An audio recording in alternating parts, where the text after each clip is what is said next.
Good afternoon, everyone. Hi, everybody. Thank you so much for joining us this afternoon. My name's Gabriella. I'm part of the early careers team here at Mazars. I'm joined today by Emma. Do you want to introduce yourself, Em? Hi, everybody. Yeah, as you said, Gabriella, I'm Emma, and it's a pleasure to be here today to chat to you about our offering here at Mazars. Thanks, Emma. So today, this is just going to be a bit of an overview as to who we are as an organisation, a little bit about the roles that we have at Mazars, and some top tips for applying to our roles here. So we'll get started. There is the opportunity to ask questions, so please do fill the questions bar with some questions for us. We do have some questions to answer if there isn't anything that you guys have to ask, but we do have some preset questions as well, so we'll talk through those. These are our frequently asked questions from these types of events that we preempted. So first and foremost, a bit of an introduction. So as we've said, I'm Gabriella. I look after all of our attraction and marketing here at Mazars. So anything pre-application sits with myself and it sits with Emma. We are a team of 6 in the recruitment team here at Mazars, the early careers recruitment team. And it's split into 3 sections. So we've got our marketing and attraction, we've got our selection and recruitment, and then we've got our future talent. So, so that's myself, Emma. Yeah, thanks very much. So as we said, again, I'm Emma. I work alongside Gabriella in the marketing and attraction team as an advisor. I've been at Mazars just over 5 years now. In the early career space, I've sort of worked in different aspects of recruitment here at Mazars, and obviously now solely working within the marketing and attraction function. So hopefully, I'm well versed and well experienced to sort of answer any questions when it comes to the recruitment and the application process here at Mazars. And to discuss the opportunities as well that we have available. So yeah, that's a little bit about myself. Fab, thank you. Okay, so we'll get straight into it. I'm going to hand over to Emma just to give us a bit of an overview as to who we are as an organisation. Over to you, Emma. Brill. Thanks, Gabriella. So a little bit about us. So Mazars is what we call a leading international professional services firm. So we are a united partnership across the globe, and we deliver exceptional quality in audit, accounting, tax, financial advisory, and consulting services. So I will go into that in a little bit further detail later on, but it's just important to know that we offer a wealth of different services to our clients. Mazars is also an amazing place to learn and grow, and our business is an engine for rapid career progression. So, and that consistent career progression as well. So we are known for giving ambitious people really early responsibility and exposure from the get-go. And then at Mazars, our culture is all about celebrating individuality, and it's all about, thriving on that teamwork and really making an individual contribution, a personal contribution to our shared purpose. We work together, as I said, to deliver quality. We create change and social impact, and we really make that impact as well as a business. But we also support each other so everybody can reach their own potential, and that's why we think Mazars is the smart choice. So moving on to a little bit about our global reach as a company. So we're founded in Europe, so we are a French firm, and actually Mazars is pronounced without the S. That's a little silent tip. So we are international and integrated and an independent firm. We're present in over 95 countries worldwide, over 47,000 professionals, and across the globe. We're really dedicated to helping clients make the most of business opportunities. And again, it's all about making a real impact and societal change for us. So, building those economic foundations of a fair and prosperous world. A little bit about Mazars in the UK. So we're among one of the largest firms in our sector. So we're one of the largest mid-tier firms in the UK, and we've got over 3,200 professionals across the UK. So we've got 15 offices, of which we hire into 13 offices on our graduate placement, internship, and school leaver schemes. So we're based all the way up from our most northerly offices in Edinburgh and Glasgow, all the way down to our most southerly offices, which are Bristol and Poole.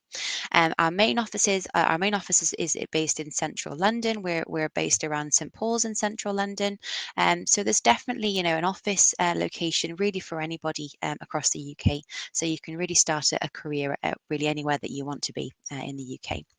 And again, in terms of the clients that we work with, we work with, we work with big, massive firms, but we also work with small startups and SMEs as well. So lots of different types of client work to keep us busy as well. So again, just in terms of client work, I wanted to give you a little bit of an understanding in terms of, that expertise that we have at Mazars. So again, as I was saying before, our services are really designed around the needs of our clients. And again, it's helping them to be able to drive that long-term sustainable development and growth. So we really invest in the expertise of our people, and we're constantly developing new skills and perspectives throughout our careers in order to be able to support our clients. So I wanted to talk you through some of the service lines that could provide a real launchpad for your career. Um, so first and foremost, we've got the consulting team. So our consulting team help companies thrive by aligning their people, their processes, and their tools behind their shared objectives. And we've also got our audit and assurance team. So they provide company reporting, again, that provides confidence and transparency for a business's stakeholders and society as a whole. We have our financial advisory team, so they offer tailored, practical, technical advice to be able to support organizations through what we call critical financial events. So it's things like investments, restructuring, legal challenges, mergers and acquisitions, all different types of, as we said, sort of critical financial events. We have our financial planning team, so they help individuals build a financial plan that, offers the freedom and the security that they want in the short and the long term. We also have our international business services team, so they help businesses to be able to navigate the challenges, but also seize the opportunities that come with international expansion. We have our outsourcing team, so they provide that sort of back office support function and expertise so that businesses of all sizes, as we said before, can concentrate on their priorities. We have our privately owned business services team, so they kind of do what it says on the tin. They help privately owned businesses to be able to achieve their goals and reach their true potential. We have our sustainability and ESG team as well. So they help businesses put sustainability and environmental social governance thinking, which is ESG, thinking at the heart of their business model. Then last but not, or penultimate, we have our tax team. So they offer bespoke tax advice in to all areas of taxation. So helping businesses and individuals as well, making informed decisions about their tax positions. And then last but not least, we've got the business services strategy and support team. So that's where Gabriella and I sit. So these are a range of opportunities to be able to build expertise in central functions that really form the heartbeat of our operations. So from things like our business services team, we have people and culture, marketing communications, IT, operations, finance, quality risk management, lots of different types of teams just to make sure, ensuring that Mazars has really got the right tools, technology, strategies and services in place to be able to deliver that exceptional client service and really future-proofing, the growth of our business. So moving on, a little bit about progression. So again, as we've talked about before, it's really important that we're constantly developing our skill set to be able to match the needs of our clients. So that's something that's really important to us, is understanding that professional training and that technical grounding. So as I said before, we really offer excellent technical support and grounding and real responsibility from the start. But we also, with that early exposure to clients and partners and international assignments, there are so many opportunities for you to be able to, really improve on that and that quality and your offering, as an individual. So we have a culture of coaching, feedback, and mentorship and one-to-one support as well. So you're going to be able to learn from, working closely with accessible colleagues and senior leadership who have got so much to share. And our culture really supports that as well. You're going to be able to have the tools to be able to support and reach your full potential, but also you're going to be able to gain your professional qualifications, which we understand are really important. So you're going to be able to gain your professional qualification, you're going to be earning a competitive salary, and you're going to be gaining, again, that invaluable work experience, which we know is so important within an ever-changing world. And we also provide that lifelong learning. So again, making sure that we're future proofing our skills to meet that constantly transforming needs and demands of clients, but also for our business as well. And we offer individually designed career paths. So everybody's career path is going to be completely different. Your training pathway will be completely individual to you, to bespoke to yourself, and that really helps you to be able to pursue your interests and match, your changing needs, and to be able to again explore your true potential. So moving on to a little bit about working life and the culture here at Mazars. So all that lifelong learning that we've just been talking about. I think that makes Mazars a place that you can really take ownership of your career. I think that's really important. So we empower our people to work where, when, and how they want, and we really trust them to make the right choices as well for their team, their clients, and also most importantly themselves. It's also a place that you can get involved, as we've talked about before. It's about making that individual impact. So we really work together across the tight knit, what we call human sized departments, and we have a really open and accessible management style. So you're always going to feel free to be able to ask questions and share your ideas as well. And we want people to believe in themselves. We want people to bring their whole selves to work as well. So again, you're always going to feel valued and heard. But most of all, we want you to put your ideas into action. So we really, we really talk about entrepreneurial spirit. It's a big thing for us. But again, it's being able to, empower people to really have a say in how we get things done here at Mazars. And again, making a real influence on your own future, but also the future of the business. And again, that's being able to give you the freedom and the support to be creative and try new things. So that was a little bit about Mazars, who we are, the culture here, and I believe Gabriella is now going to talk to you a little bit about the entry routes that we have available for somebody looking to join Mazars. So I'll hand back over to Gabriella. Thank you, Emma. Yeah, so I'm going to talk you through our 4 main entry routes in the early career space here at Mazars. So first and foremost, we have our school leaver route. So you'd be joining Mazars after you've completed your A-levels or equivalents. You will complete your foundation qualifications, moving on towards qualifying as a chartered accountant. You could also join Mazars on an industrial placement route. So for those of you who are studying at university and you have the opportunity to complete a placement between your usually second and penultimate year, second and final year, so penultimate and final year at university, you can actually do a placement with us. And you can start studying for your qualifications with us too. So the intention is to complete once you return as a graduate. So you essentially do your first year of the programme on your placement, and then once you've completed your placement, go back to university, complete your degree, and providing that you pass everything, you can rejoin Mazars and join as a second year as opposed to a first year. We also have our graduate routes, where the majority of our new joiners start at.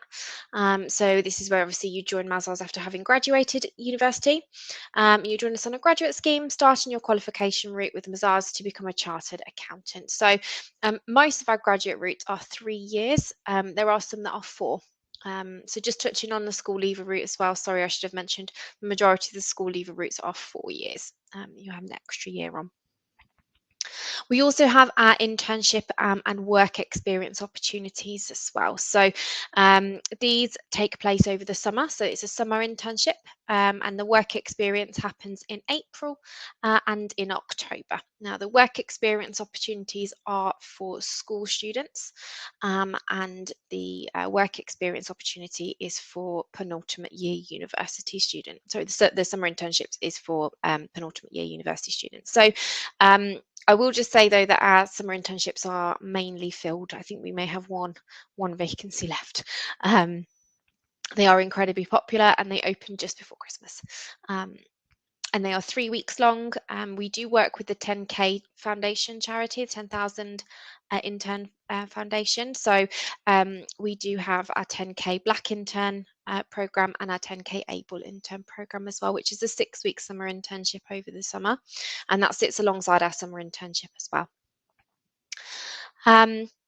So those are our main routes into Mazars, and these sit over all of our service lines as well. So you will find that we have our school leaver, industrial placement, graduate routes, and summer internships, which sit within all of the service lines and departments that Emma mentioned earlier on.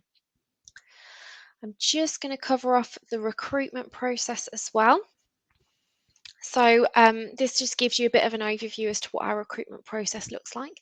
It's pretty standard for professional services, I think. So first and foremost, you'll have an online application. So you'll browse our vacancies online, choose a location and opportunity that fits your career goals, and complete your online application. After completing your application, you will be asked to do our online aptitude assessments, and this includes a numerical and a verbal reasoning test. Now, we do have something that has been recently introduced called Preparation Plus, and so to help you prepare, we would really encourage you to access the Preparation Plus before completing an online assessment. So it's a site that's been developed with Capfinity, who work with us to develop all of our assessments, and it's dedicated to helping you understand what to expect when completing an application to one of our early careers roles, and really give you the opportunity to practice those online aptitude assessments. Now, if you're successful in your application and your online assessments, you'll be invited to a first interview. Now, this will be a video interview, a live video interview with somebody in the recruitment team. It's usually over Microsoft Teams. If you're successful at that, you'll be invited to an assessment centre. Now, our assessment centres are run virtually at the moment. Okay. Now, we've introduced something new as a final stage to our process, which is an in-person interview.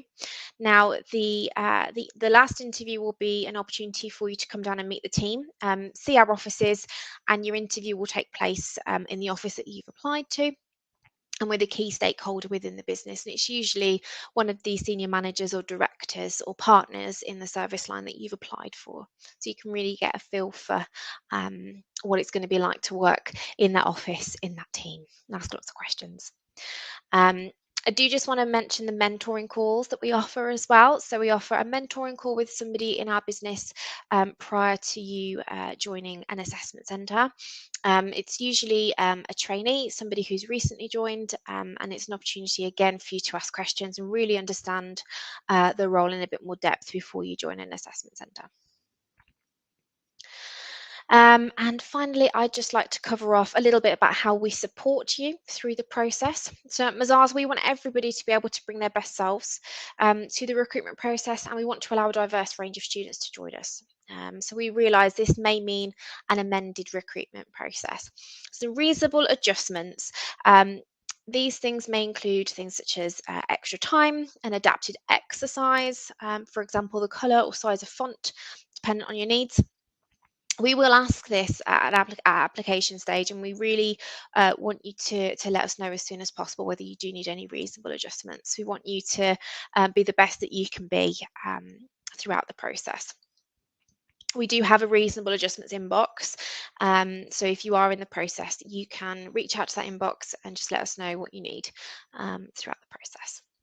Okay, I'm going to hand back over to Emma for a little bit more information about culture. Brill. Thanks, Gabriella.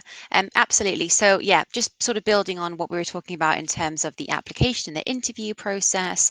For us, I think the really important thing for us as recruiters is we're kind of looking for, we're not looking for the finished product. And, we're open to all degree disciplines. So we're not looking for somebody who's got a finance specific degree or background.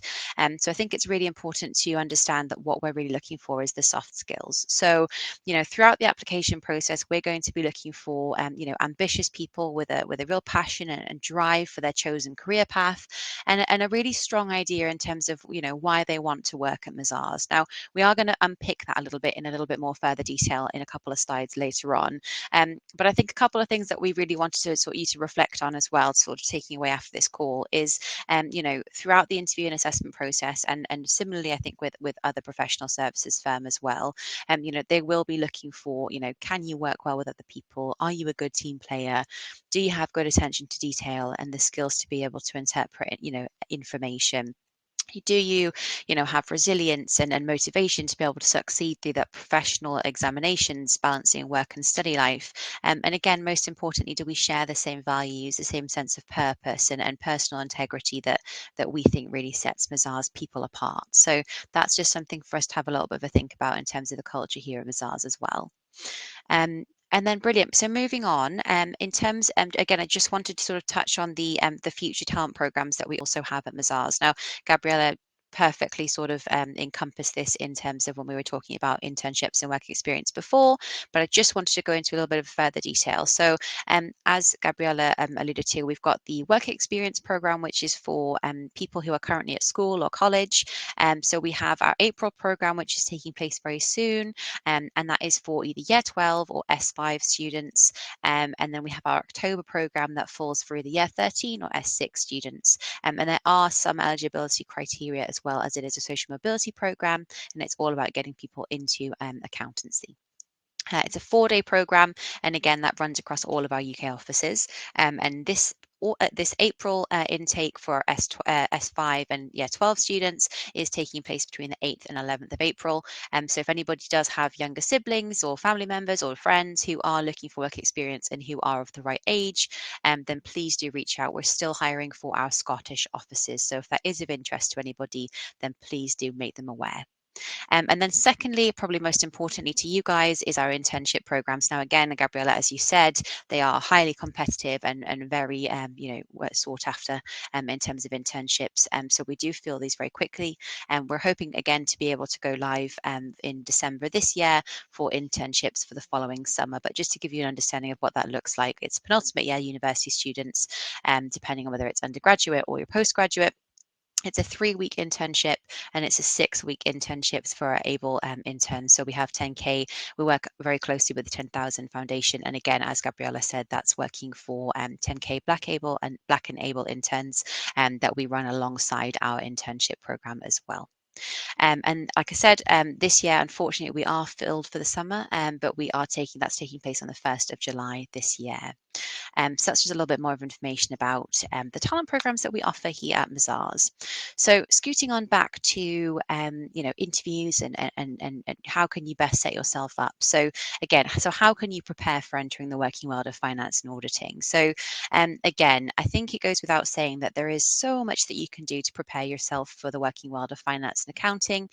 However, I sort of condensed this into 3 key factors that I think will sort of make a successful apprentice here at Mazars. So throughout the recruitment process, as we sort of said, a recruiter will really try to determine, first of all, what motivates you. So what's your motivation for joining an accounting firm like Mazars? So we want to understand, why you want to work for Mazars. This is actually where we see a majority of candidates actually fall down in the interview process. I think they don't have a deep enough answer for it, or they would. So I would definitely suggest going back to that sort of initial research that they've done when applying to a firm to really understand, I guess, the impact that you could have in a business and what the firm can do for you as well. Also, do you understand the undertaking of an apprenticeship or a traineeship? Again, we want to know that you're committed to undertaking a professional qualification, and being able to work full time and juggle that is quite an undertaking. So it's important that we understand that you've got, that you can showcase that you've got that self-discipline and you've got the understanding of the skills that you need to be able to balance both work and study life. And being able to demonstrate these skills in an interview setting is really important. And again, some good examples of this could be maybe group project work that you've done, any exams or any personal hurdles that you've had to sort of overcome. Anything like that really sort of showcases that you can, that you've got that determination, that self-discipline. And then again, why Mazars? So have you done your research? So again, as we were talking before about having, shared values and morals, it's really important that we can understand and get a better sense of why you want to apply for Mazars. So it's important to dig a little bit deeper than researching the company, but also having a think about, do we have any shared values as well? So moving on to showcasing soft skills. So again, soft skills are super important to us. We don't expect you to come in and know how to do the job straight away. So it's important that you've got those soft skills that occur to you naturally, and then you can showcase that come to you naturally, and then we can teach you how to do the job. So first and foremost, a big one for us is, are you a go-getter? So, once you've joined a firm like Mazars, it's really important to make sure that your place of work is in an environment that you can thrive in. So we focus focus our application process on finding people who we think are really going to excel in the environment that is Mazars.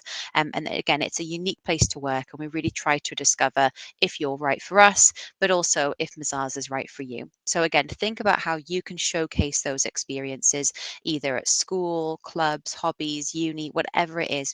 Look back through your past and really have a bit of a think about how you can demonstrate that go-getter attitude.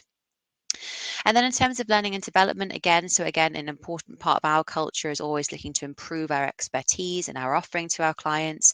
So we really spend a lot of time in making sure that our people are the very best that they can be.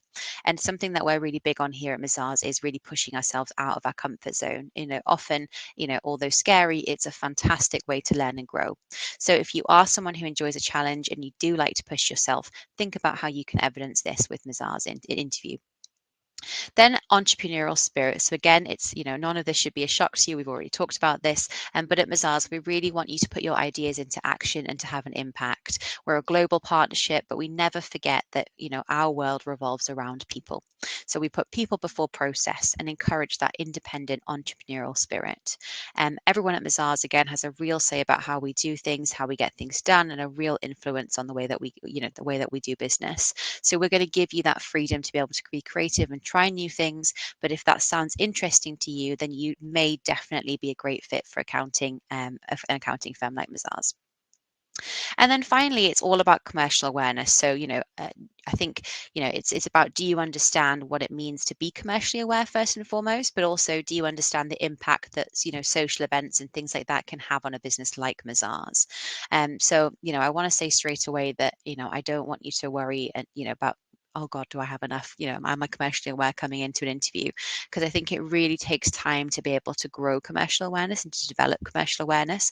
However, a couple of really great ways to be able to build on your commercial awareness straight away is to follow companies on social media, keep up to date with finance and business periodicals, and, the news, anything like that is really going to be able to help you, slowly but surely be able to build on your knowledge and understanding of a business, and really understand how, how things such as, for example, like COVID maybe, how that could, or current conflicts maybe, how they can impact a business internally. And being able to demonstrate this, even on a basic level, is going to put you streets ahead of any other candidates. So I think it's really important that you're developing your commercial awareness and you're being able to showcase this in an interview setting.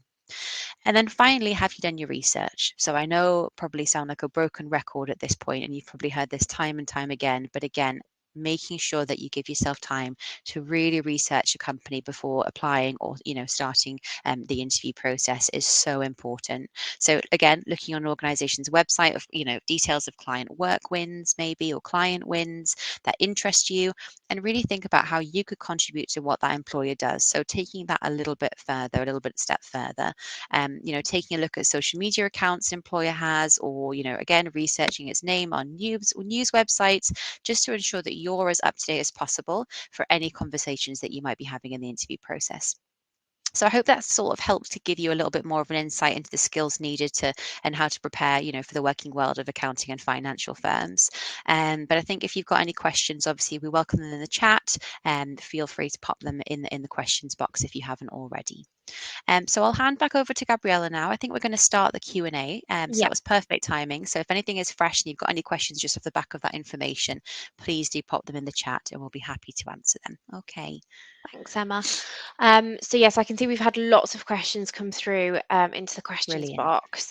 I do just want to say we won't be discussing anybody's specific circumstances. So if anybody does have any specific questions about their application, then there is an email inbox that you can send any inquiries to, which is mcareers@mazars.co.uk. So please reach out to them directly to discuss your application, as we aren't able to give any details about people's specific situations, unfortunately.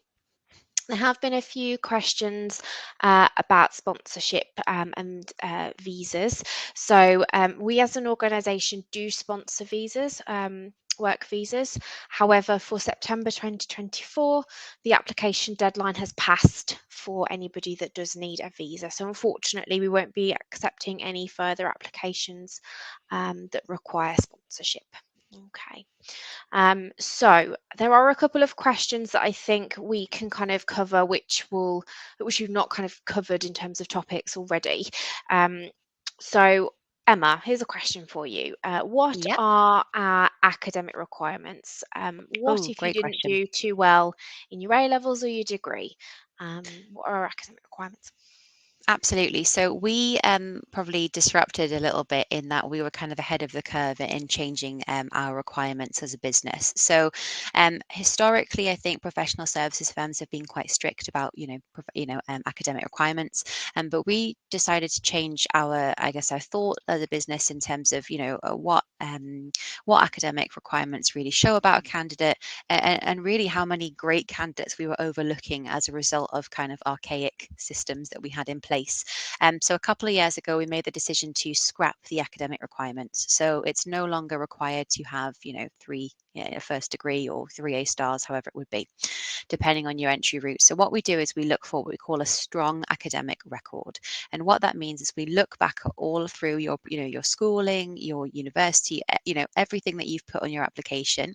And we also take into things like special circumstances, things that you've been doing outside of, college or uni. And we really try to take a holistic view in terms of you as a person and to understand from you, who you are and how you could fit and how you could add a benefit to a business.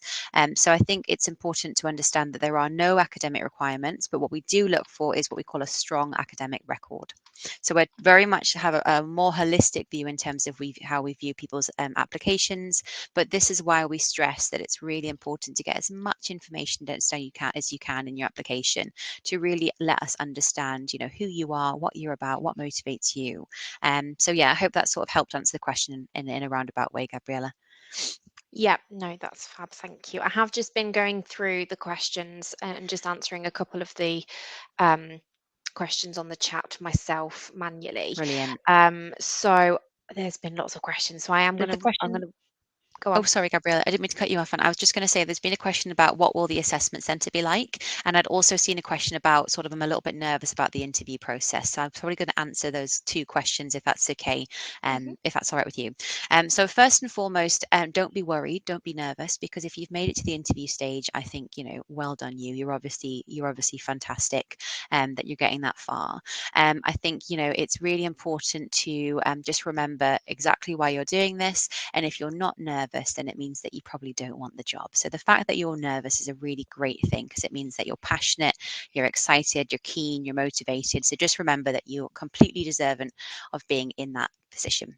And secondly, an interview is really it's just as much an opportunity for you to learn about a business and for you to understand, if the business is right for you as it is for us to see if you're right for us. So I think that's also a really important mindset to think about when you're going into an interview stage. Also, finally, on that one, and I don't know if we touched on it before, Gabriella, I'm sorry if I missed this, but we also have our mentoring calls. And we basically put these in as you are about to book in for your assessment centre and your interview. So the way it works is we will pair you with somebody who's already doing the job in the office location and also the team that you're looking to apply for. So again, this is a really nice opportunity for you to speak to somebody who's already doing the job. You can squash any interview nerves that you've got. You can, ask them any questions, any top tips to be able to ace that process. And we have a special inbox for this. So if you are interested, if you are currently within the recruitment process and you're currently, booked on or you're about to start an assessment centre with us, then you can ask for a mentoring call and we will set that up for you. And then second question about how the assessment centre will run. So as Gabriella said, we have split it out now. So historically, it has been that we've had a sort of all-day assessment centre and you would have your one-to-one interview as part of that virtual assessment centre. We have split that out now. So you have your assessment centre, which is made up of a group exercise. You'll take part in a case study. There'll be a lovely opportunity for you to have a bit of a Q&A with, again, some more current graduates or, again, matched to your current location and the job that you're applying for. And then if you're successful at that stage, we will then invite you for your face-to-face interview, which is your final opportunity to really get an understanding of who we are and how we work. Again, those are all face-to-face as well. So it's a lovely opportunity for you to come down to the office, really see what it would be like working and meet some of your potential teammates as well.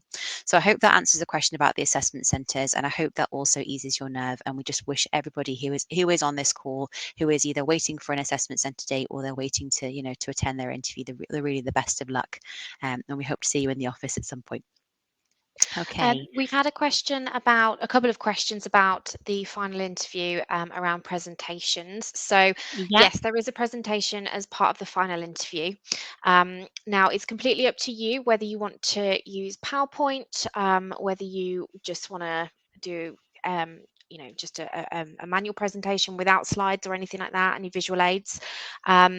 But it's completely up to you on that. Now, unfortunately, we're not able to use USB sticks, memory sticks, or anything like that. So what I would say is bring your laptop, and you can always email it if you need to, if you can't plug it in. Usually the office rooms that we book have screens that you can use. And all of our service lines have pretty much the same recruitment process. So you will be expected to do all of the same interview process, assessment centre activities, and final interview and presentation, regardless which service line. I know there was one question about somebody said that they'd not had an email about or any information about the presentation. I would recommend getting in touch with the recruitment team directly and Yeah. just asking them And about check your that and junk just box. confirming. Yeah, Yeah. check your junk. I know that they do mention it during the assessment centre, so it might just be worth double checking information on that. Yeah. And I would just say as well, we don't want you to be stressed if for whatever reason you can't bring a laptop along with you for the day. That's absolutely fine. Just ping us a message on the assessment center inbox and we'll be happy to organize for that email, to be emailed over, and we can totally arrange that before the date. That's no problem. Yeah. I know Fantastic. there was another question about moving service lines, moving departments as well within the traineeship. Now, this really depends on the department that you're in. It also depends on the qualification that you're doing, and also depends on your line manager. So I can't say yes or no because it really depends on what you'll be doing and where you'll be. So I'm not going to say it's a no, because we do have people that do move service lines and departments, but it does vary dependent on what qualification you're studying.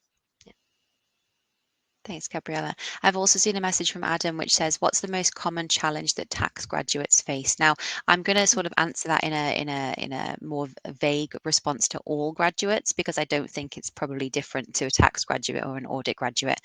What I would say in terms of challenges probably some people underestimate actually what the workload is going to be in terms of managing study and work life. Now, I don't want that to scare anybody off, because we have a fantastic process in place to be able to support you. We give you additional holiday, we give you additional study leave.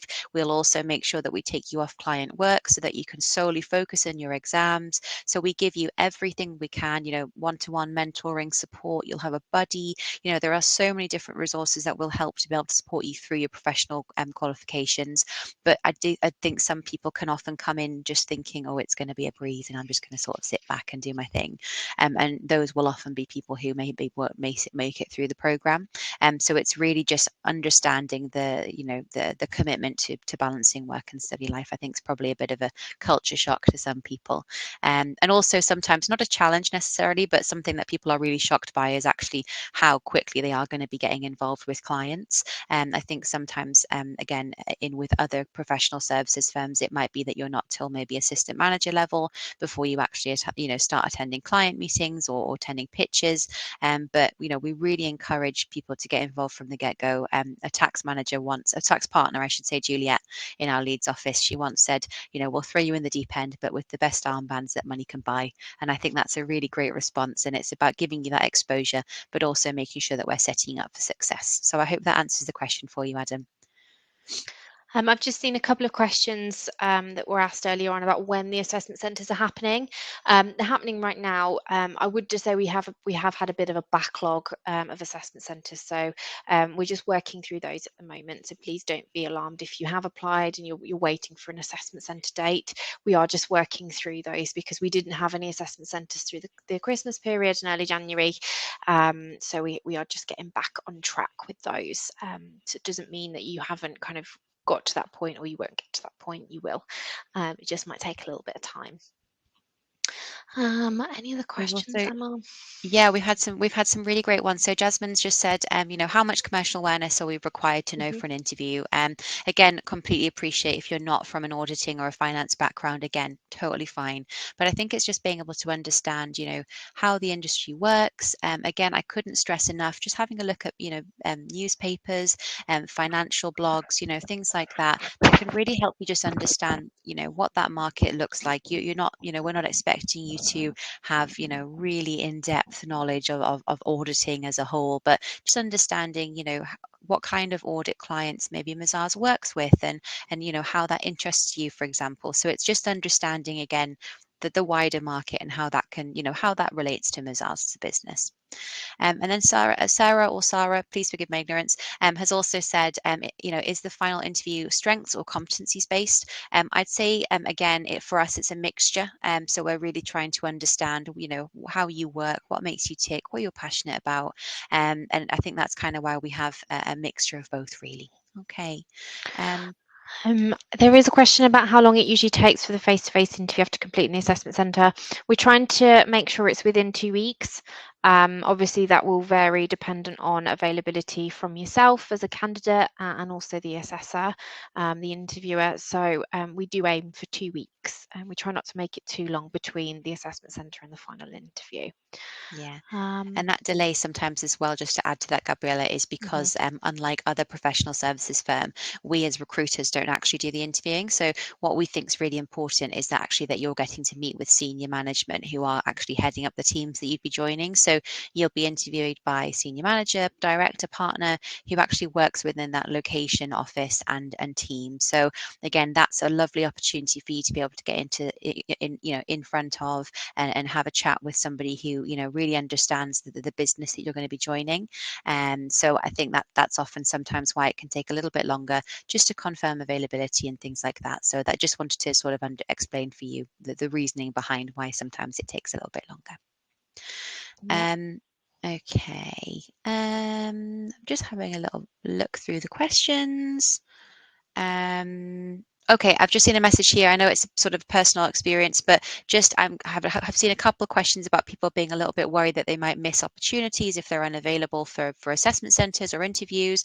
Do not worry. Please just reach out to our M Careers inbox, and our teams will be happy to help you and be able to rearrange and support you through that process. Okay. So if anybody's got any questions about individual interviews, etc., then please just ping us an email on the M Careers inbox, and we'll be happy to help support you with that. Okay, Gabriella, did you pick up Hugo's question? Sorry, about transferring to roles. Yeah, I did that one. That's fine. You've done that one already. There was a question Um, about top tips for assessment centres. I know that we covered preparing, entering the working world. But is there anything that you think would be, because obviously it's a virtual assessment centre, not a physical assessment centre, is there any top tips that you think would be good to share? sort of help someone shine in a virtual environment. Yeah, and I think also it's about, again, as we sort of touched on before, I think with the assessment centres, it's about understanding how you work in a team setting, how you work on your own. So I think it's important, A, that you're in the right environment, so making sure that you're in somewhere that's quiet, that you're undisturbed, that you can't be distracted, just making sure that all of those things that could maybe potentially disrupt you, or maybe hinder your performance. So just making sure that you're thinking about those things ahead of time as well. Just making sure that you're giving yourself time to get logged on and get settled. Also, again, like I said, without going into too much detail, obviously you'll have a case study that you'll be doing on your own, but also a group exercise. And I think with any kind of group exercise in an interview setting, it's important that you are listening just as much as you're talking. So it's not always about being the loudest person in the room. And also from the other side of the fence, if you're someone who struggles with confidence or struggles, in terms of, getting involved, then do not stress, just really think about what you can bring to a team. So maybe you're not somebody who wants to maybe present, maybe you're someone who's happy to take notes, but really try to sort of work and, work as a team and see how you can add value to that team environment. So I think that hopefully helps in terms of the assessment center side of things. But just be yourself as well. As I said before, we're not looking for the finished article. We are a very much people before process, and we love that people bring their own personalities to work. So again, don't feel, don't have to put on a facade or don't have to act like you think we want you to act. We just want you to bring your whole self to work as well. So just make sure that you really let your personality shine as well. I think it's really important. Okay, let's see if we've got any other questions. There's been a couple of questions, more questions about international visas and sponsorship. The window will open when we open for next year. So our Yeah, vacancies will usually open early autumn, so September time, October time. That's when the window will open for anybody that does need sponsorship on a visa. yeah. So unfortunately, you won't be able to apply for September this year. And I don't know if we mentioned this before, Gabriella, but we will sponsor you on a skilled worker visa. So it's not a graduate visa, but it's a skilled worker visa. So it's much better option for long term if you are looking to stay with us long term. Fantastic. We've also had a couple of people say that Preparation Plus was really helpful for them as well in the interview process. So again, I just want to stress, if you have the opportunity to do a bit of a mock assessment before you go and do the real online assessment, it's a brilliant opportunity for you to have a bit of a dry run before you go into the real thing. So definitely recommend, first of all, taking up Prep Plus and taking up the mentoring opportunity if you are someone who's a little bit nervous about that assessment centre and interview process as well. Fantastic. We've had a couple of questions asking about the recruitment process, which we've already covered off. Have we got anything else, Gabriella? Let me just double If I check. applied to the September positions, can I transfer to the spring intake? That really depends on your personal situation. That's a conversation that you'd need to have with the recruitment team specifically. Yeah, yeah. I would say just drop them an email just to ask, and they'll be able to advise you. I think on they'll be more equipped to advise you on that one. In terms of deadline for our applications, at the moment there isn't a deadline. We will be putting a deadline in place, but at the moment that hasn't been confirmed. Our roles will close as they fill. And I know that's been alluded to when we've had questions about transferring if the role's been filled to a different role. So just bear that in mind, that it is very much apply as soon as you can to make sure that you've got the role that you want in the location that you want. Yeah, In we've had a terms of couple more numbers as questions. well, Oh, hiring numbers, sorry, I just want to no, answer no, you're that fine. question about how many apprentices and graduates. We hire anywhere between 450 to 500 students and graduates per year. That includes everybody on graduate, school leaver, internships, placements, everyone. So we do have big hiring numbers, big numbers, and lots of opportunities for you to apply to. Yeah. We've had a couple of questions as well in terms of kind of working from home. So I know that again, I sort of alluded to that before, but we are a hybrid firm, so we do have a really flexible approach in terms of how we work. And for us, it's about giving you the autonomy to understand, what works best for you, your clients, your teams. But I think we work on sort of depending on your role, we work on about 2 to 3 days a week in office, and then that's split between potentially client sites or working from remotely from home, and then working within the office. And again, we kind of give you the autonomy to be able to decide what works best for your own, home life schedule, but also that of your team and your clients as well. That's that question answered. You've Question answered about this assessments and question. assessment days being national. Yes, they are national. So Yes. you'll be with people applying for different locations. It's not just for the Birmingham office or the Manchester office, for example. Yeah, yeah, and that's the beauty of the virtual assessment centres, is that we've got a little bit more flexibility if people, as we've sort of talked about before in the questions, aren't able to make a date for whatever reason. Mhm. Fantastic. Have we got any other questions? What are make or break factors in the final interview that we should aim to do and not to do? Okay, Gabriella, I know that you've answered this question before previously, and I think you gave us a really great answer. So, what are the kind of do's and don'ts of a final interview, would you say, in terms of things maybe not to talk about or not to ask questions about or I things think to ask to questions about? I think to be fair, with final interviews, it's about just being prepared, being confident. And I think because it's been a little while since we've all been anywhere in person, it can feel quite daunting with regards to interviews. So first and foremost, make sure you're prepared. You know what role you're applying for. You understand the role, you understand the department. I think one thing that our interviewers and Mazars as an organisation really value is curiosity, asking questions, being interested, researching the person that's interviewing. If you've got the name of the person, I think there was a question about this about having a little look at their LinkedIn. That's a really great idea. Um, have a look just to have some kind of conversation with them, real understanding of the type of person that they are. We have some of our partners and senior managers really active on LinkedIn and do share lots of really interesting articles and anecdotes, which is really good for you to be able to bring to those kinds of situations. As Emma alluded to, we don't expect you to be fully versed in the world of audit or tax. It's just about having a real understanding of the space that you're applying to work in. Um, and obviously, because of the interview, you have a presentation, making sure that you're prepared for that as well. And I know it's nerve-wracking, but trying to leave those nerves at the door and be confident in yourself and your abilities. It is a lengthy process, and you are in that final interview for a reason. You wouldn't have got there if they didn't think you were good enough. So just bear that in mind. Yeah, I think that's a really great point, Gabriella. So thank you very much for that one.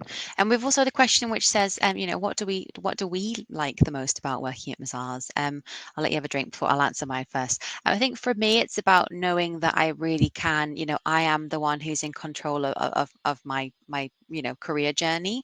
I don't think anything really has been linear for me in terms of my history at Mazars. I've changed roles, I've swapped teams, I've been, all over the shop, and I think that's what's so lovely about Mazars is that you really have the power to be able to sort of get involved in different projects and voice that, if there's something that you're really passionate about, something that you really enjoy, then Mazars will be able to give you the tools to be able to do that. So something from just an anecdote from me personally, I really enjoy helping students with employability skills, and I love presenting, and I love being able to, upskill and help people build their confidence. So something that Gabrielle and I have worked very hard over the past year or so is to develop a bank of skill sessions that we offer to students on campus. And that's something that I really get a lot of energy from and I really enjoy doing. So that's for me is a really great example of, if you can, identify something that you're passionate about and really see a gap in, I guess, the market, so to speak, really seeing a gap for, something that we're not already doing or we can be doing. And Mazars are so receptive as a business in terms of, really taking on ideas and people's ideas and really putting them to action. So for me, that's the biggest one, is really making, feeling that I can really put my ideas into action and I have a real personal impact in terms of the growth of the business, because obviously a lot of good has come from that for us. So that probably be my answer, Gabriella. I don't know what your thoughts are on that one. I think for me, what I enjoy working about Mazars is being able to put my ideas into action, and really make an impact in the area that I work. So coming up with new ideas and being able to implement them, and if they don't work, then that's fine. We'll try something else, and being able to have the autonomy and the responsibility to do that. Um, and being the subject matter expert, I think is a great thing that we have here at Mazars. People know who we are. They will reach out to us if they need support in a particular area of early careers recruitment. And yeah, I think it's just having that responsibility and autonomy in the roles that we do. And just to echo everything that Emma said, it's a great organisation to work for. We're all very like-minded here at Mazars, so it's great to be able to work with so many people who are on the same sort of wavelength, I would say. Yeah. Yeah, we're very much Team Mazars, which is why we're here today, obviously, to talk to you guys. Big fans. And we've had a couple of people as well asking about if there's an age limit on our graduate scheme. So no, there absolutely isn't. And we do actually have some lovely stories of people who have joined around, obviously, I don't know if you guys would be aware, but we've just recently had National Apprenticeship Week take place this month. And we have some lovely personal stories of people who've actually joined, much later in their careers, either a career change or maybe return to work after having a break to have children. And it's really lovely to see that Mazars is so welcoming and so supportive of people trying new things and starting a new career. So absolutely not, there's no maximum age limit on our school leaver roles or our graduate schemes. So we definitely welcome people to apply for our roles. We've also had another question come in asking whether the recording and presentation slides will be posted somewhere after. So yes, we're going to share the recording of this event, and feel free to have a little look through after the event. If you've not been able to attend for the entire event, you won't have missed out, so do not worry. Have we had any other questions? What do we assess on the first interview for a school leaver program? Yeah, great question, Shaban. So it is across the board for everybody. So it would be very similar, there's no difference between our school leaver and our graduate or placement entry routes. But for us, it's understanding your motivation. So I said before earlier on in the session that, again, motivation is a huge one that I think probably the majority of candidates who do not make it through this process, they actually fall down on, and it's not having a strong enough or enough depth in their answer to why do you want to work for Mazars. And I think it's really having a think about what your priorities are. So having sat here and listened to us, if you really understood that as a firm, we're really about making, driving social change and about being able to educate our clients and how they can do that, and really giving an impact in terms of what you can do as an individual and all these different things. If these are really resonating with you, then that's something that you can talk about in an interview. If you're sort of sitting here and thinking, oh, it sounds great, but actually I just want a job that pays money and pays decent salary, then it's probably it's probably not the right firm for you, because it's not something that we that's not the most important factor to us, shall we say. Yeah. So I hope that kind of answers the question for you. It's about understanding your motivation, why you want to be at a firm like Mazars, and what is it about our firm values that really resonate with you. So I think that should help, hopefully, Shaban, for you. Um, Amazing. I'm just having a look at Johan's question. Bear with this 1 second, guys. As we said earlier, we're not going to be answering any specific questions. So if you do have Yeah, any questions about your application, then reach out to the careers@mazars.co.uk inbox directly, and then somebody from the recruitment team will reach out to you. yeah, Yes. All right. I perfect. think we'll leave it there now. Yeah. I think that answers all our questions. Yeah. Perfect. Well, thank you so much all for joining today. We really appreciate your time. As Emma said, we'll be sharing the recording and the slides later. If you do have any questions, then do reach out to the inbox directly, and one of the team will get back to you. But thank you so much. Thanks, everybody. We wish you the best of luck in your applications.